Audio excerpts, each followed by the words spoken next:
last year. You go 10-4, and having be part of Class 3A, have some different opponents in the postseason. Just your thoughts on that, and does it really change anything for you guys? No, I think we, each year, I don't know that our schedule or, we play a tough schedule to begin with. We've got some really good 2A programs and then some good 3A, 4A programs on our schedule. That success factor thing, it is what it is. I'll probably echo a lot of thoughts that Coach Hurley had on it. But we see it as a challenge. We see it as an opportunity, a chance to do something we haven't done here, which is win a 3A sectional. So regardless of the situation or, our kids are going to work hard. We're going to put a lot of time in the weight room and in our training. And, we like our process. We keep trying to make it a little bit better every year. And, we really try not to let any of the outside factors really affect how we prepare in those regards. You've had some success on the offensive side of the ball. You'll have a new quarterback this year as Colson Montgomery decided to focus on basketball and baseball. How has that transition been this summer for quarterback spot?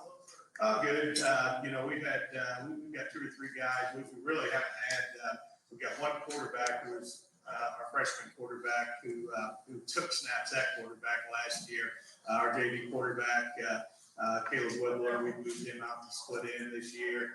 And so Chase Taylor and Carson Niehaus have both got reps at quarterback this summer. And, we're kind of still letting that play out a little bit, as we get into the preseason practice and we'll get through our inter-squad scrimmage and our IHSA scrimmage. It's one of those things, you can try to project a lot of practice and those kind of things, but you really want to see how they handle things on the field. It's funny, we get a lot of people, and my dad was probably the one when I was young who, I could throw the ball. So he thought I should be a quarterback. And no, I don't look much different than I did in high school now. But anyway, the whole idea is, we need a leader there. We've been blessed, with Jace Harder and what he did for 2 years, 2 years at quarterback and in Tulsa. Was a great kid, very well respected. And so that's really the thing that we're looking to see is, how they're going to handle things when things aren't quite going right and when things get tough and plays break down and that kind of deal. So we're confident that we'll be in a good place as we move throughout the season. And we're just still working out to figure out who. All right, questions from the media for Coach and also players. Cole here. Cole, you were kind of in the same spot as whoever the new quarterback would be last year when Tucker when he missed a few games with a back injury and you stepped into the tailback spot. So are you more comfortable carrying a bigger load this year? Yeah, I'm comfortable completely with it. So what do you have to do differently being the number one guy out of the box in August? I have to stay consistent, stay on top of everything, stay in shape, making sure I know my plays. And Garrett, you're an upperclassman now. Just what do you see out of this team, and what do you guys feel like needs to happen to keep this positive momentum going now that you're 3A?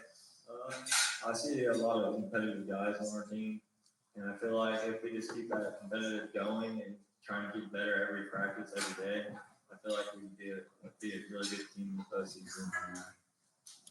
Scott, I mean, you've had guys like Cole and Garrett here for a while now. They've played key roles every time they step on the field. Just how does it help throughout this transition period to have guys like that? Well, it helps tremendously, and and really, you look at Garrett and Cole, both were factors on that state team that we had as sophomores. Good athletes, hardworking kids. As importantly, great teammates. They've been through all these games that we've had over the last couple of years, and Garrett's a 3-sport kid, and he's been in the track state finals and played in basketball regionals, and you knew that those situations, being in those situations, and having guys that our other guys can look towards, who have been through it and understand. can keep composure and can lead us through, when the adversity hits and those kind of things during our games. It is tremendous to have some guys on the field who've done it, who our kids respect, through how hard they've worked and how good of teammates they've been, and are willing to follow those guys. Also for you, Coach, I mean, conference is going to look very different here in about a year. Just what are your thoughts on all that went down? Now you welcomed, I think, 3 to 4 new teams. Yeah, it's quite an experience, to go through, and I've kind of probably been on the second level of a lot of this, and it's not something you can really prepare for. And I'm talking about as a conference. I'm talking ADs and coaches. There's not really a really good. It's not something we all experience, and so going through the trials and tribulations, of trying to juggle, what's best for you, what's best for the conference, what's best for the teams. It's a really hard thing to do, and I think when it's all said and done, I think it's all going to shake out well for everyone. I think, like I said, it's just challenged to do it. It's not something you really. There's not a lot of people you can reach out to, and how did you handle this? How did you handle that? You're kind of figuring it out on the fly. And then, in this scenario, there have been, it's been a very, I guess, maybe fickle and ever evolving process, for our athletic directors and coaches and administration and everything else. But, I think the bottom line is, for these guys, it's not going to matter, who are up here now. But, we're going to play. There's a lot of good football around here, just speaking from a football perspective. So, however it came together, and whoever we end up playing, we're going to end up in a good, challenging situation that I think ultimately is going to help us get prepared for the tournament, which is ultimately our top goal of the season. When it comes down to the conference, though, the PAC has played a round-robin schedule where every conference team plays every other conference opponent starting in 2020. That's not going to happen. What are your thoughts on that, not being able to play everybody and have that same schedule as, say, Gibson Southern or Heritage Hills? Well, in some regards, it can be a good thing because it provides some flexibility in your non-conference with how it shakes out. I mean, it's disappointing to lose some. The Jasper rivalry, I think, is the big one. This will be the last season, at least into the foreseeable future that we play them. And that's been a great game for us. And we're still in the midst of trying to figure out what our non-conference is going to look like for all of our PAC schools, and trying to figure out, what really suits all of us, which is a pretty monumental task, in a lot of regards. You're looking at, week 1 and 2, and even week maybe 8, 9 non-conference games, those you can find throughout the state. When you start, having weeks, which it has to happen, but when you start having weeks, kind of mid-season where you have to play some non-conference game, that's where it gets a little more challenging.